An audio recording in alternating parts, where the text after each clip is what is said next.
Hi there, and welcome to another edition of the 1% Better podcast with your host, Rob O'Donoghue. Hey folks, welcome to another episode of the 1% Better podcast, and I'm doing a live Sunday episode. It's been recorded on a Sunday, which I definitely don't think I've done before, and but it's all good. I'm delighted to be talking and introducing Larry Maguire. Larry, welcome on to the podcast. How's it going, Rob? Thanks for the invitation. Delighted. Forward to it. Yeah, we've been kind of teasing this one, I think, probably from sometime last year, and now these things, sometimes good things come to those who wait and all of that. Just to let people know, I guess we were hoping to do this not only out through a podcast audio, but do a bit of video as well.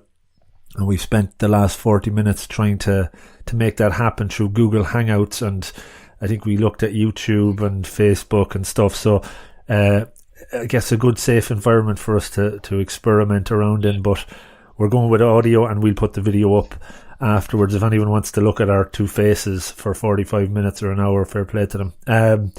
Can't say we didn't give them a There's nothing exciting in this background here anyway, except for some audio stuff that I have to stick on the wall that hasn't managed to get up there yet. I was going to say that looks like a lot of sound absorption there. It's I picked it up on I've just built this, converted this space here. It's a shed down the end of my garden at home, right? And I decided about a month ago that I had to get out of the house because when you're trying to work, it's impossible with kids and wife and all that kind of stuff. So I just said, right, to hell with it, convert this thing. So I did that in about 4 weeks, and I'm in now, and it's great because I can close that door and there's no one bothering me. I picked up this stuff on was it Done Deal or Adverts or one of them? Okay. And just stick it to the wall. It cost me £100. I got about maybe 12 meters of it, 12 meters squared.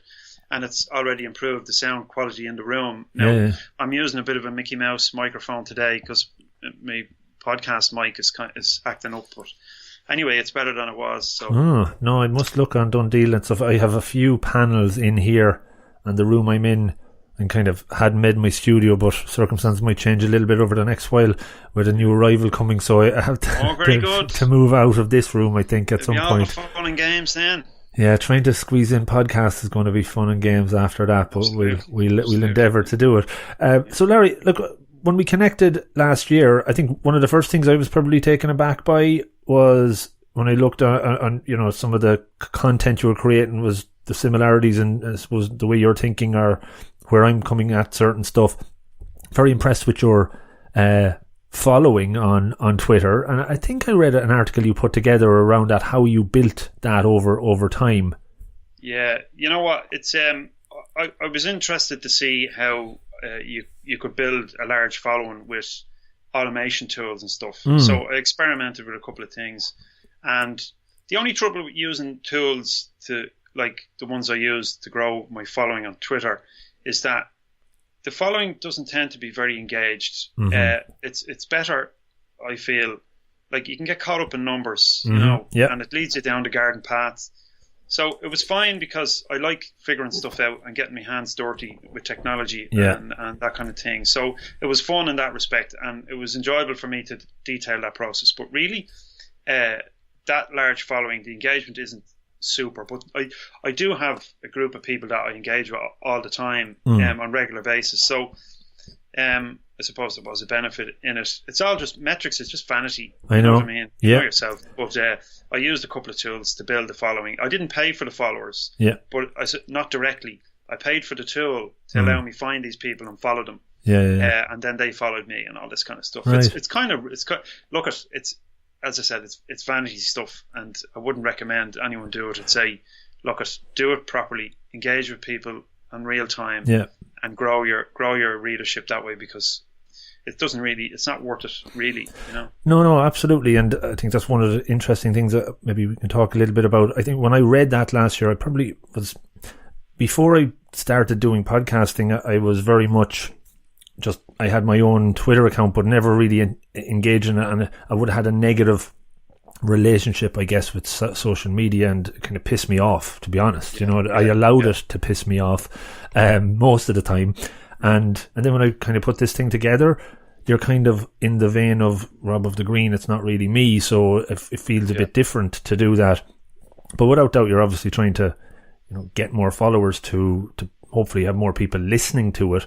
But then there's that kind of sense of attachment or kind of pull to pull in. And I think I definitely in the last year have tried a couple of those automation tools, and then you're kind of sending out stuff that's just for the sake of sending it out, and you kind of then again it doesn't feel right, so I kind of back off. And just I read somebody's comment recently how cool it would be to have like a social platform where you can't like something or you can't necessarily comment or follow, so that people aren't putting it out just for likes and follows and comments. They're just putting it out there for value, and that's where I'm trying to go with it. Yeah, you know what drives social media, from my perspective, as far as I'm concerned, from what I've seen, is large corporate interests with a focus on numbers, and they know numbers equals revenues. They know that businesses and individuals chase following, and they're trying desperately to get their message out in a very overcrowded space, and they're willing to pay for it. And Facebook is a prime example of that. And they want monthly users. They want to build the metrics up so as to convince advertisers, hey, look, here's where you can get a broader reach. And it's like, really, I don't know if it's the right route. These days, I'm more focused on writing stuff and trying to create something that is meaningful, and first and foremost meaningful for me, because if I'm not engaged in the stuff that I write, if it doesn't interest me, well then how the hell am I going to interest anybody else? Mm-hmm. If I'm not passionate about it, and if I'm not if I don't have the proper intent when I hit publish on an article or whatever else it is, well what's the point? Because you don't really get anywhere. That's my philosophy these days, Rob, Yeah. And I think to that point, if you're not learning and benefiting from putting that together yourself, you will quickly lose interest in it and just stop, Absolutely, yeah. And being there too, I've been down a couple of different roads in terms of content and the stuff that I was writing. And I tried writing stuff in different areas that hasn't worked because of that very reason. Just I wasn't engaged in it, It didn't light my fire, so how could it light yours or anybody else's, Yeah. Interested in one of the things I read on your bio, I think, about being a perfectionist, or almost. Talk to me a bit about that. Slight perfectionist. Perfectionist. I'm fascinated about that because I have strong views about perfectionism, but I'd like to hear yours. Well, you can look at it in two respects, I believe. You can be a perfectionist and understand you never get perfection, or you can be a perfectionist and get uptight that you're never reaching perfection. Mm-hmm.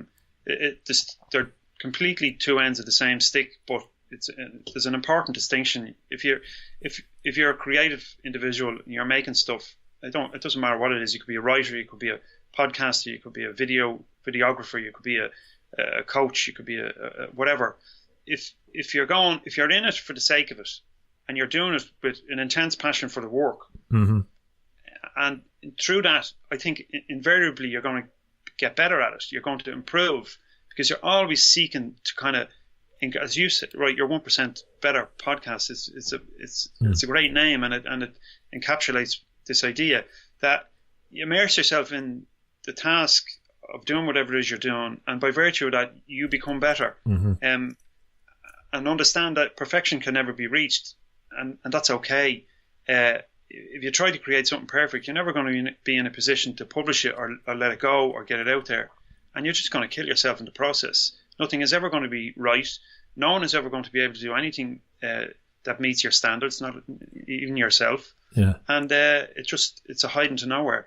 So I think to be a creative individual, artist, business person, whatever, you've got to be able to make the thing and let it go, and understand that maybe tomorrow you have an opportunity to maybe get feedback from what you've done and do it better.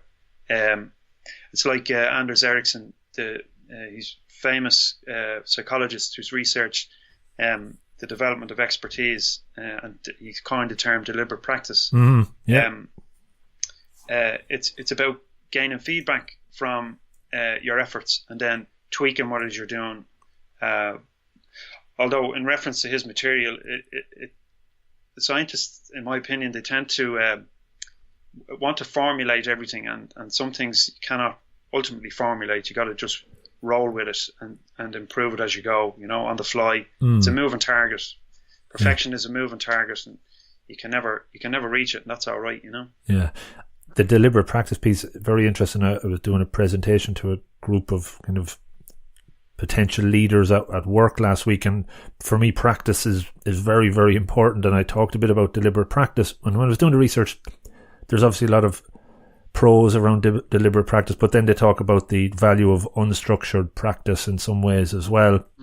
Like for everything there's a counter argument, absolutely, and a valid one too. Yeah. I've got a book here, if you haven't checked it out, it's called Play by Stuart Brown, and there's a video, he did a TED talk about play and the importance of play in work and whatever it is we're doing. And I suppose it's I think that's as important as focused deliberate practice and highly intent on getting the best out of yourself right now, but also, as like you said, to be able to play with it as well and be loose and allow it to just flow and come and go. I think there's a time and a place for both, Very true.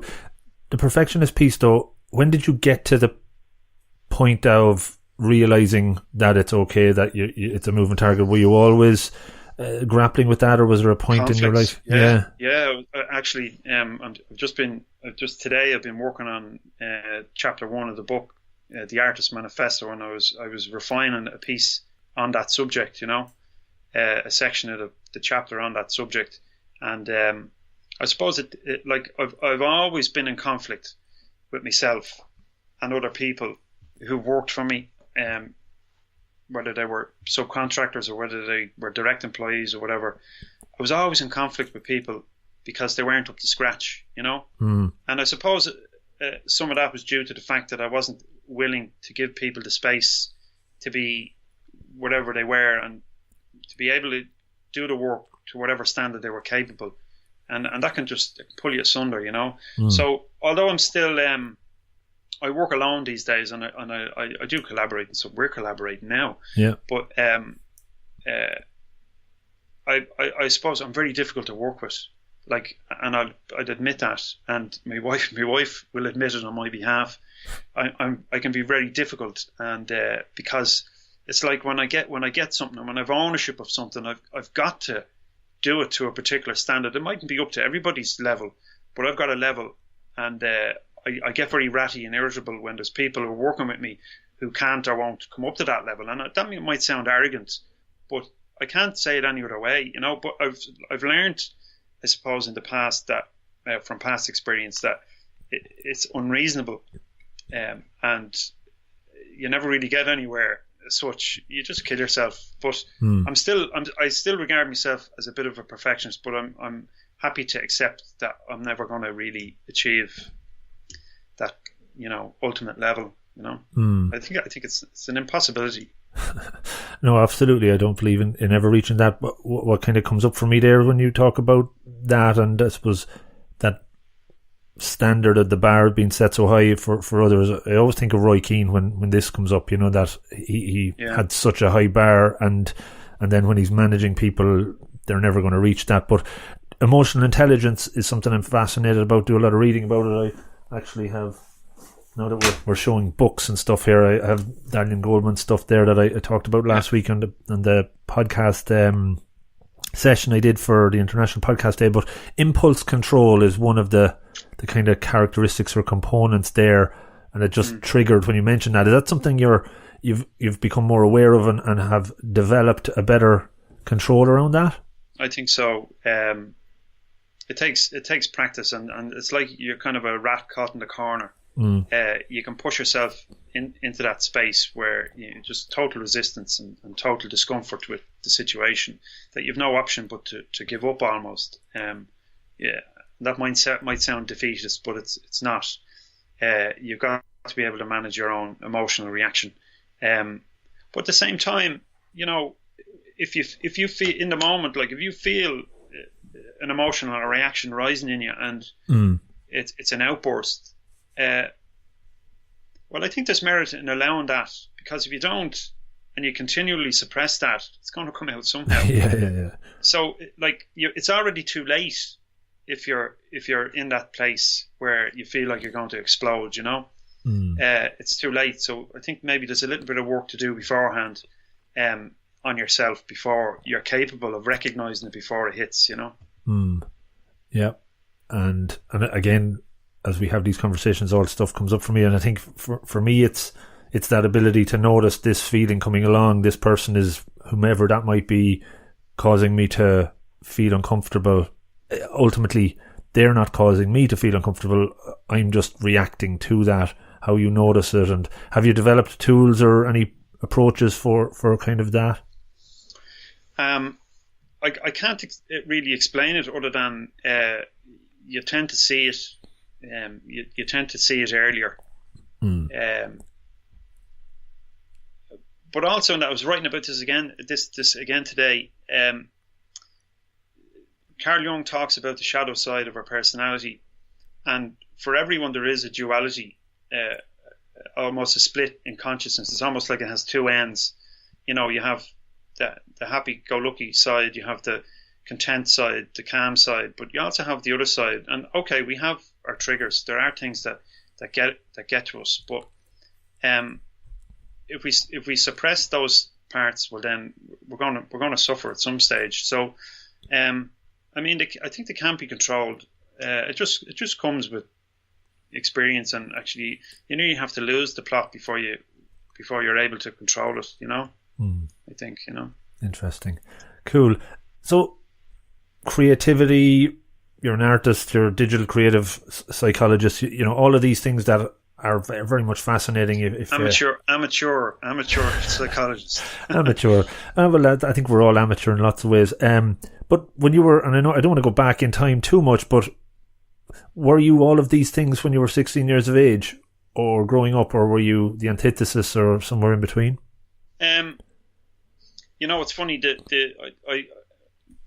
what I currently identify as me only probably began when I was around 15 or 16, when I entered into the workforce and left school and started working.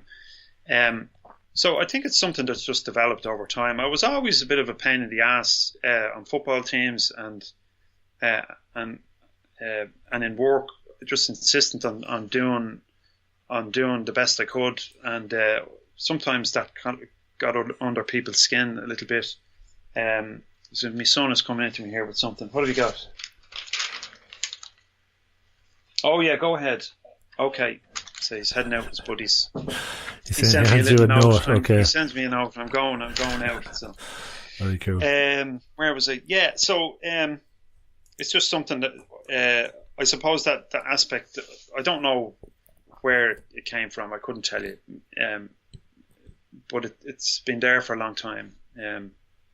I'm probably lost the question a little bit there again. But when you were, I guess, again, reading, you left school, you were working kind of in construction. Was that the area you were in? Yeah. I suppose that was probably not absolute creativity and following your dream in there, but that stuff was always in the background, or did it kind of emerge more?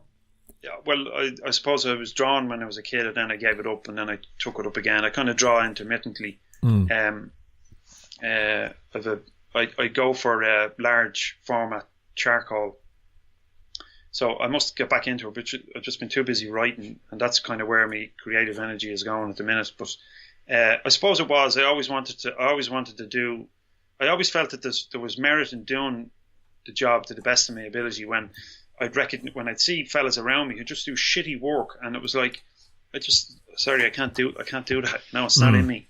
And I don't know, it's probably I inherited from my parents or whatever. It's just, I suppose, work ethic was there.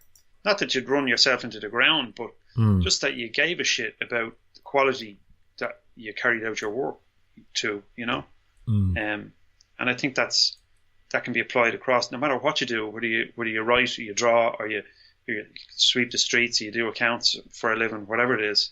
I think people can get lost in the utility of their job, and the day-to-day, almost mundane, putting caps on widgets, and and forget about themselves and the importance of being engaged in the thing, for its inherent enjoyment. And maybe a lot of people don't have that opportunity because the virtue of the work that they do or they've fallen into.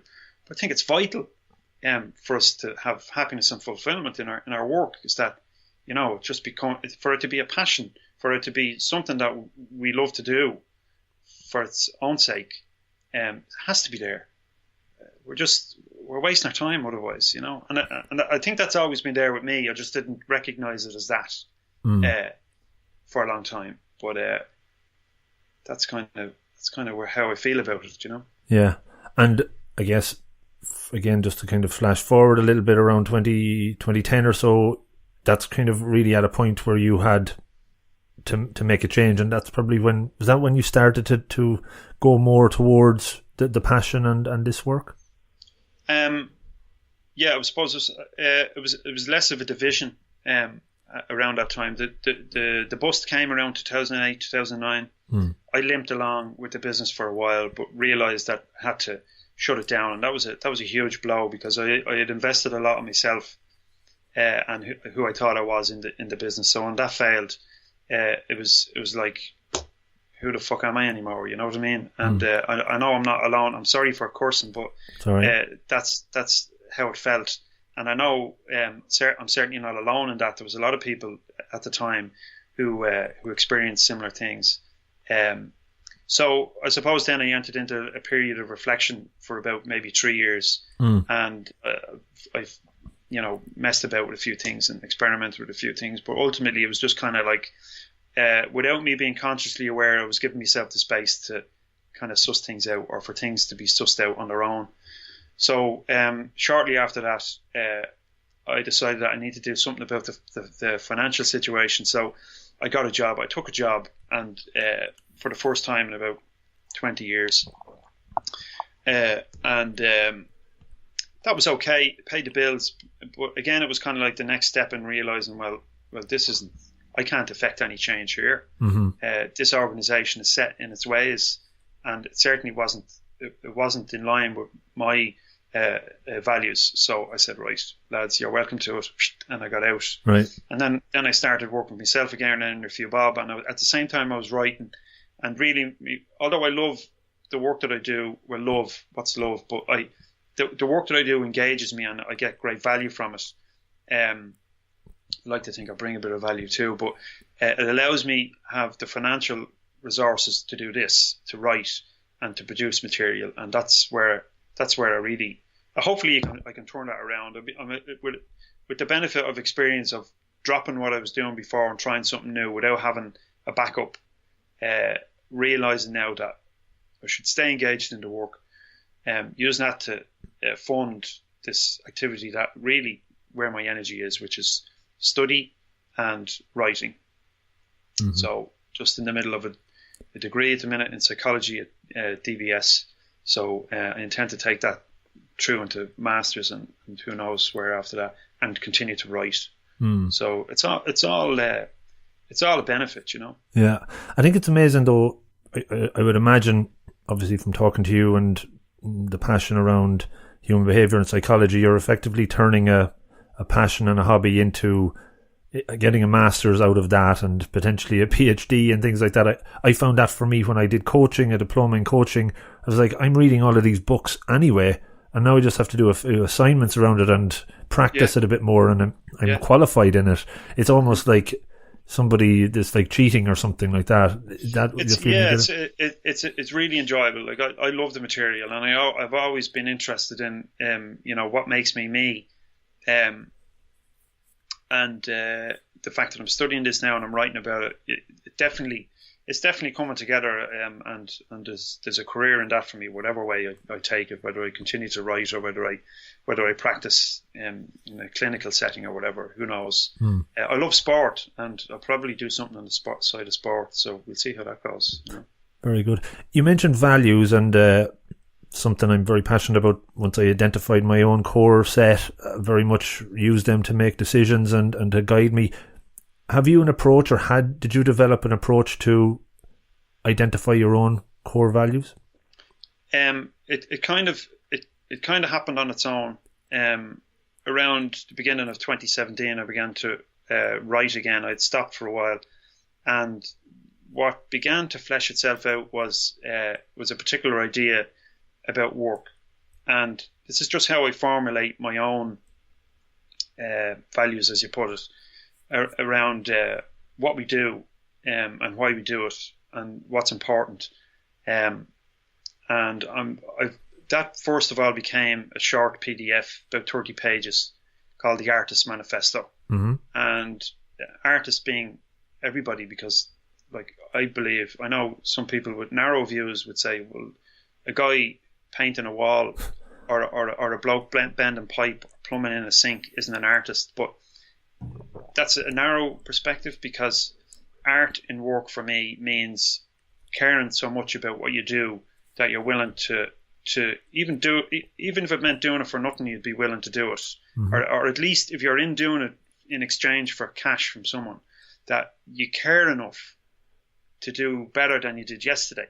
Mm-hmm. Because there's just too many people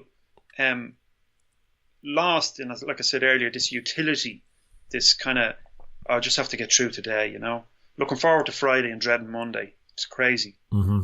And I was there as well. So that philosophy now is, I'm fleshing that out further in the paperback of the Artist Manifesto, and it's a creative philosophy for life and work, and that's where my values lie in that document. So if no one ever reads it, it's still fulfilling for me to put that down and share this idea. I mean, it's not unique.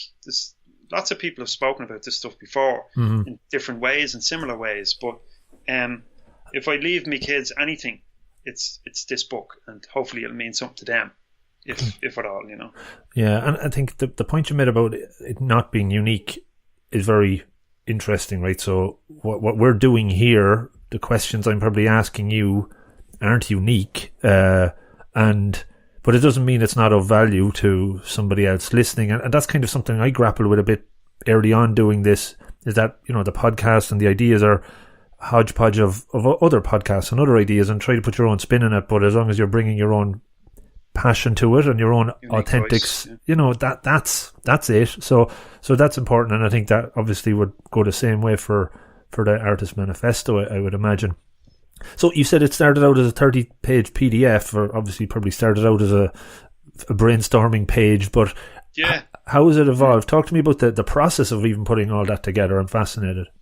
Well, I have to give a significant degree of credit to a writer, an American writer, Jeff Goins, because I was reading his stuff. I was getting his stuff on his list and whatever.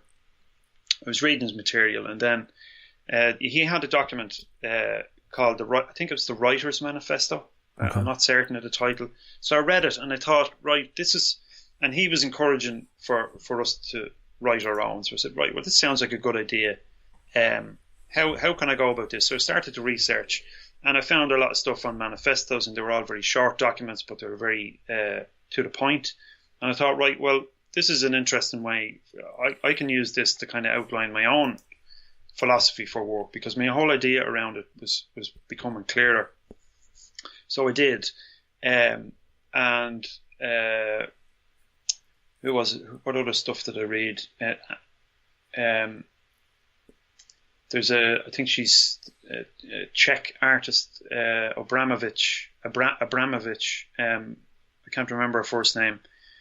I found her manifesto, or at least a reference to it, and I began to read it. I think it's available online in a PDF, so I read it. And I said, a lot of this is the same stuff that I'm feeling, that I regard as important. And here's this lady who's world-renowned performance artist talking about this stuff. So it's not crap, because you do have that kind of inner conflict and dialogue with yourself. Oh, this is rubbish. What if this is rubbish? And people think I'm an idiot for putting this stuff out here. Yeah. I think everybody feels that way about something when they enter into it first, yeah. or a new endeavor. So it began to have credence for me then, that I could actually put this together, and it would, even if it meant only something to me, well then that's enough. But then I started pinging it out there, and people start emailing me, and that kind of stuff, and saying, this is great, you're this is how I feel, you're speaking my language, da da da. I'm going, geez, this obviously, and some of the stuff coming back from people even on Twitter or emails I was getting, it was very encouraging. So I knew that I was onto something important. Now, and like you said, this stuff has been said before, but it's maybe it hasn't been said exactly how I'm saying or how you say your thing, and you might reach somebody that wouldn't otherwise have been reached by previous material, that you're breaking it down and putting it in a new way that someone else can hear. And not everybody hears and reads and sees in the same way. So I think if you're inspired to do something creative like this, formulate a message and get it out there, well, then you should do it and just see what happens, you know. And it's continually evolving, is it, Larry? Like, do you see this as something that'll never be done? I don't think it will ever be done, because it's like, look at scientific research. It's continually developing and evolving. There's fields of study arising in science every other day, where people are just like, creativity is what I'm really interested in, and performance, and what is creativity. That's really where my focus is at the moment, and developing expertise within a particular domain. And more specifically, what I'm looking at now, taking further into a thesis next year, is why do people, not necessarily why do people, I haven't formulated the actual question or the hypothesis yet, but the question in my mind right now is, why do people dislike their work, and why are people so disconnected and from their work, and why perhaps are they so determined to get away from it, and why do they feel such relief when they are away from it, and why do they dread going back? Because a lot of people feel that way. They look forward to weekends, and they look forward to holidays when they can be free of it, and they go to work, and they get into the rush hour traffic, and they leave their kids with child minors and stuff, and I think fundamentally they're quite dissatisfied with that, even unhappy to some extent. And why do we do that? Like, that's my big question. I ran a very unscientific poll on Facebook recently, just to kind of explore, how people feel. Now, and I know the question itself and the results are shown on the poll. They influence how people vote and stuff. But I think 150 something people have voted on the poll. It was one question, and it was, how do you feel about your work? And there were two options. One option was, I do it for free, and the second option was, I do it for free, and some variation of I don't like my work, or some variation like that. And overwhelmingly, I think like 85% people chose the negative feeling about their work as opposed to the positive. So I'm kind of going, right, maybe there's something in this that I can explore, and I think there is. I think it's at the basis of how we work is so fundamental to human life. It's such a large part of what we do.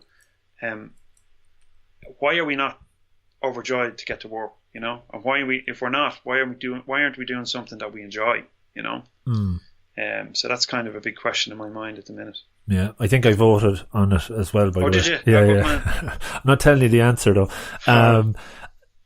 Part of me thinks though sometimes people have a fixed mindset, right, towards, I don't like my job, and they just have made that determination and conclusion, when if they had the ability to step back and, well, you know, break it down a little bit, and it's not an all or nothing then, and they can change how they feel about what they're doing, and maybe make it more enjoyable and whatnot, rather than say, right, I have to leave this career because my passion is Pilates and that's where I'm going to be happy, but not necessarily the case. I read a great book last year called, it was an Audible actually, So Good They Can't Ignore You, I think the guy Cal Newport, and it talks about passion and combining your passion and your skills, and trying to find something in the middle that, you know, you can still earn a living on and still enjoy. But what's your thoughts on that? Do you think people just go in and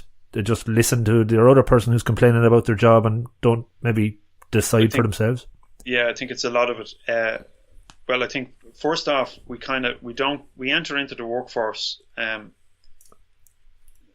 out of an nearly automatic, response to how we're taught and how we think we need to behave, and this thing called work is so defined. It's like we're continually dangled a carrot, and I think that can have an effect on our approach to work. I think there's very few of us that actually are so engaged in work that we'd nearly do it for free. Not that you should. I think everybody should get paid, rewarded for the work that they do. But if money wasn't an issue, if money wasn't a requirement, if your financial needs were met, I wonder would we still do what we do, But I think you're right that a lot of it is our attitude and how, like, if you felt crap about the work that you do today and you said, to hell with this, I'm gone, I'm getting out of this, and you left it with a negative feeling, chances are you're going to take that negative feeling with you, and it won't be long before something else that you take up will follow the same road. So I think we've got to make peace with our work and find a way to, like, if we really would love to be a painter or a writer, well, then we should start that and find a way to ease out of one thing and into the other. But how we see work is a big thing, whereas the psychological construct almost that we have around work versus play. When we leave work, we tend to engage in kind of frivolous stuff, like watching the telly and going to the bar, going to the pub, or other stuff that really is not engaging our minds, And I think that has a lot to do. We think we have, we're sold this thing that if you buy this thing or you drink this drink, or you wear these shoes, well, then life will be better. Mm-hmm. So we have this kind of messed up idea about, we don't like the work that we do, and then there's this stuff over here that's promising us all this happiness if we just buy it. Mm-hmm. And you get caught in that loop, Yeah, absolutely. Here's another child in now. What can I do for you? I'll be into in 5 minutes. Good girl. We don't want to keep them from their daddy on a Sunday. Not at all, no. But no, fascinating. I think with the children popping in there, I did want to ask you maybe your perspective on school and education. Do you have strong views on how? Oh, listen. Is that another podcast? We'll leave that for another day. That might be a whole other topic, but school is so regimented in terms of you've got this set of subjects, and if you're good at them, then you're on a winner. That's what they'll tell you. That's the underlying narrative. You score well, you'll do well. Mm-hmm. In life is going to be good for you, and that's a lie. And if you don't do well, then you're kind of screwed. You're going to have to do some menial crap in order to make a basic wage or basic living, and really you're not necessarily up to scratch. And I'll give you a personal example. My son was having some trouble with spellings in school, and the system, because he wasn't particularly up to the level in school with spellings, the system said, okay, well, you've got to have this support to improve your spelling. So the scenario is you get a couple of kids who are not up to scratch, who are not getting 15 out of 20, they're maybe getting 10 out of 20 or 8 out of 20 on a weekly basis on their spellings, and they have to leave the classroom and go to a support class. So straight away, there's a negative connotation associated with it, because here's the group that I'm in, here's my class, and here's my group of friends, and this fella and this other fella over here, we're singled out and we have to leave because we're not good enough. And I had a lengthy conversation with my son about it, and he got upset, and he told me that he feels that he's not up to scratch. Now, I didn't give him that up to scratch title, but he obviously felt it. He picked it up from somewhere. Somebody said it to him, or maybe the kids said it to him. Maybe, I don't know where he got it from.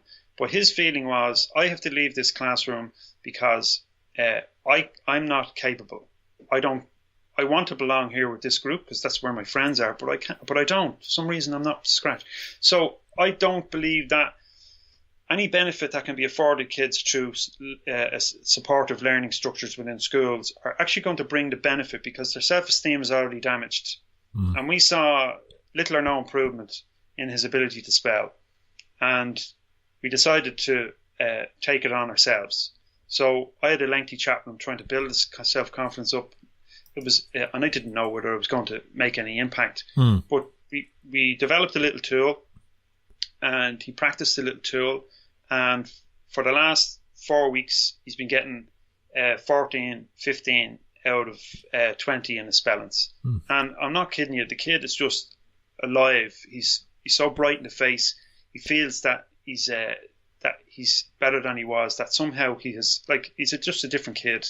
And I think it's important for us to realize that in our effort to help kids in school develop and become proficient at these boxed in set of subjects that we give them, that there's a danger that we single them out for not being good enough, and I think that's problematic. And even when I was a kid in school, and you'd see kids leaving to go to a learning support class, your idea was they're different to us, they're not up to scratch, they're the dummies, and this is a problem.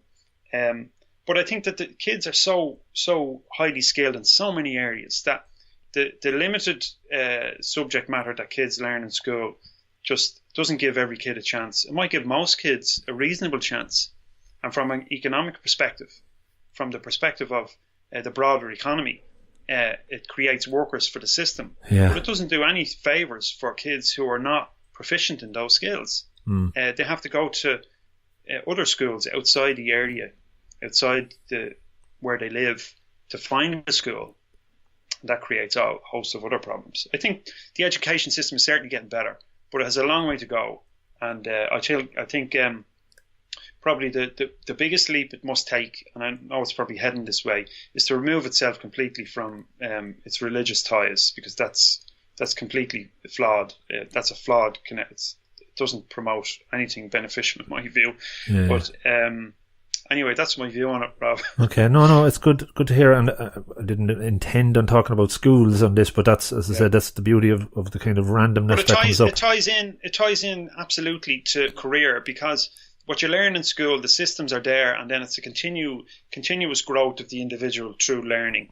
And if we limit the subject matter that kids are exposed to, well, then suddenly they enter into secondary, into college life, and they haven't really had a chance to explore the skills that they want to, because really, if you're going to be a writer or play music or whatever in any of the artistic domains, chance, like society tells you, sorry kid, you're not really going to make a living at that. You know what I mean? And it takes a strong kid to stick with it, and even stronger parents to believe they have the capabilities to become something. Yeah. I know, and again, like, I probably could talk for a good while about my views on some of this, but I won't today. But yeah, definitely interesting perspective on that. Just a couple of quick ones before we wrap up, Larry, because I know you do want to get over to the kids and play as well. And this has been very interesting, though. Thank you for taking the time. As I said, we can certainly always connect in the future again. There was a couple of items that I wanted to touch on that I think you share your experiences on. One was around how to develop mental toughness. I guess in the nature and the spirit of the podcast of sharing tips to make people better. That's one you've wrote on. What would you kind of say are key traits or things that you would have to do to develop that? I think you've got to stick your neck out, take a chance. I think you've got to put yourself in places where you're uncomfortable in order to do anything for your own self-esteem. Well, okay, there's a certain degree to which you can go. If you push yourself too far and expect too much of yourself and you fail, it can have a detrimental effect.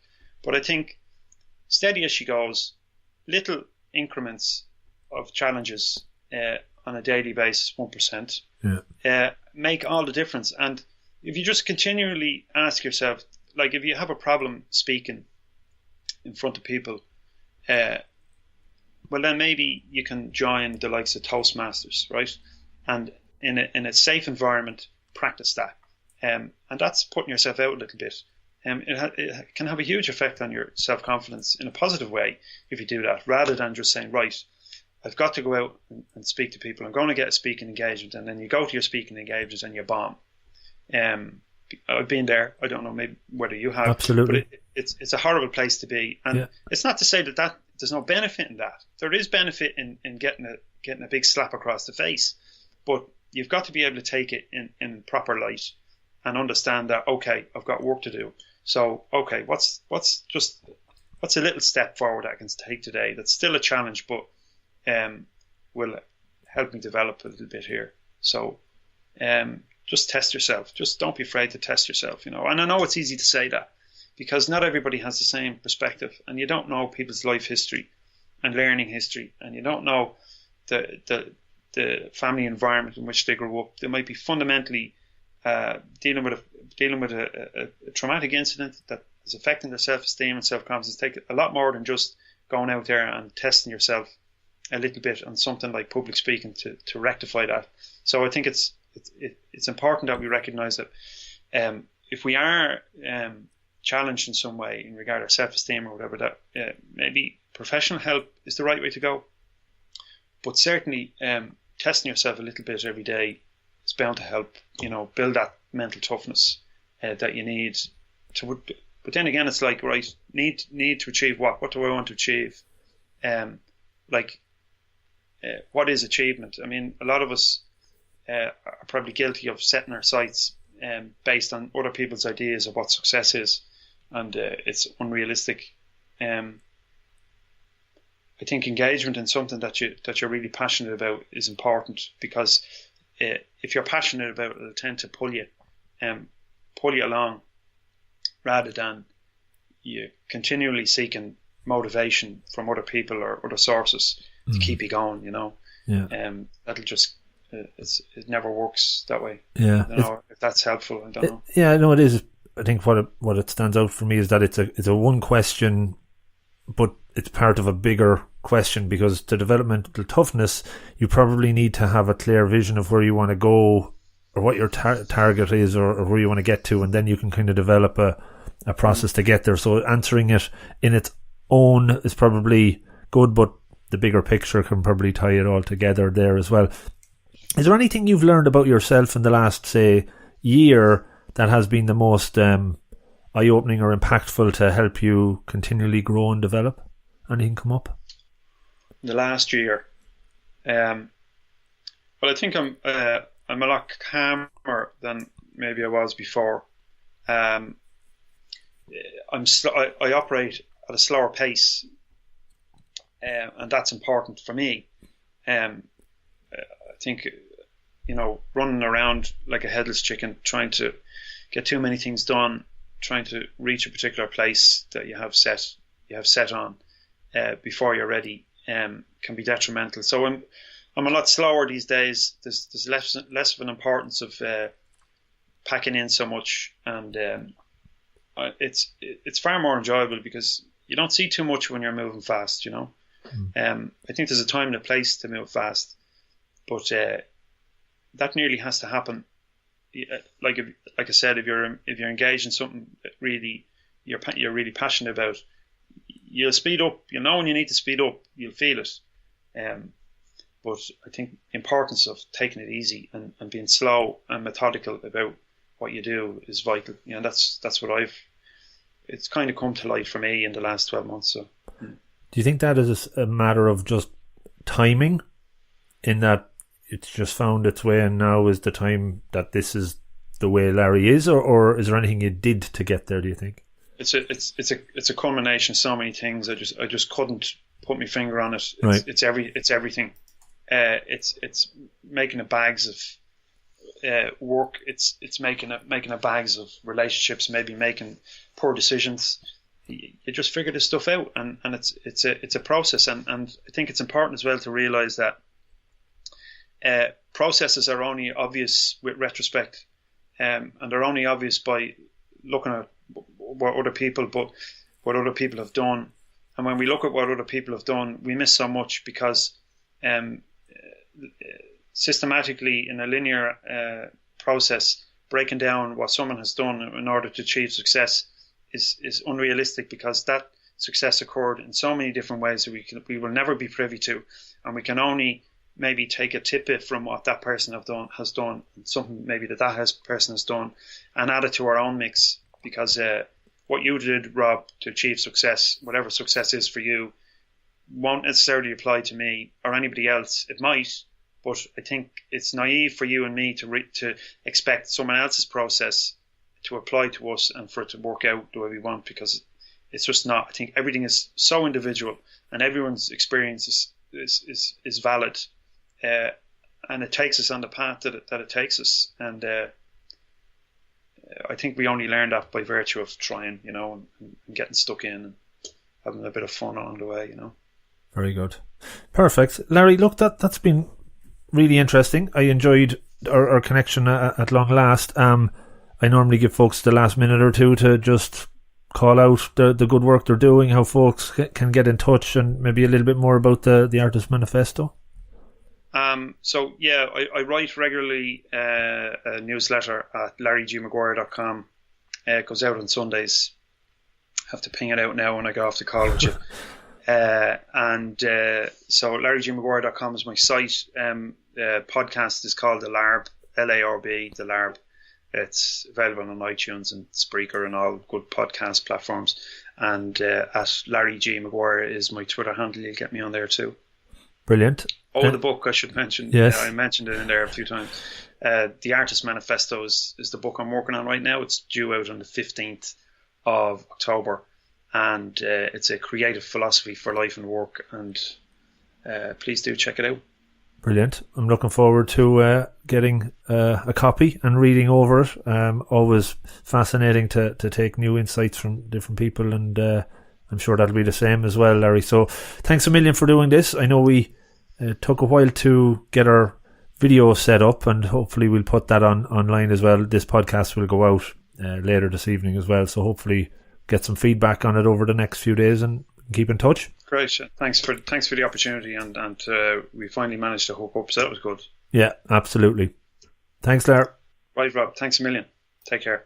So, how did you find it? A good show? Hopefully. Do take a second or two to let me know. And before you do dive off, just a couple of quick call-outs. The new podcast, the 864, 15 minutes long, in fact 864 seconds is the aspiration, is now out and ready for listening. Check it out on the site. Go to the podcast page. There's a link for 864 there, or go on to Apple Podcasts and subscribe. That would be awesome. The 864 is all you have to search for. And it's in all other podcast platforms that you can think of or should be. So, have a listen. Every week I release a 1 Minute Monday video clip, which is also a tip to hopefully make you 1% better. Check that out. It's on the website on the video page. Did you also know that only about 1% of listeners to podcasts, not just my own but all, leave a rating, leave a review, get in touch or give feedback? And I would love if we could buck that trend and put it to 2% for this one. So please do take the time to give me a bit of feedback, give me some ideas about future guests or whatever the hell comes into mind. Just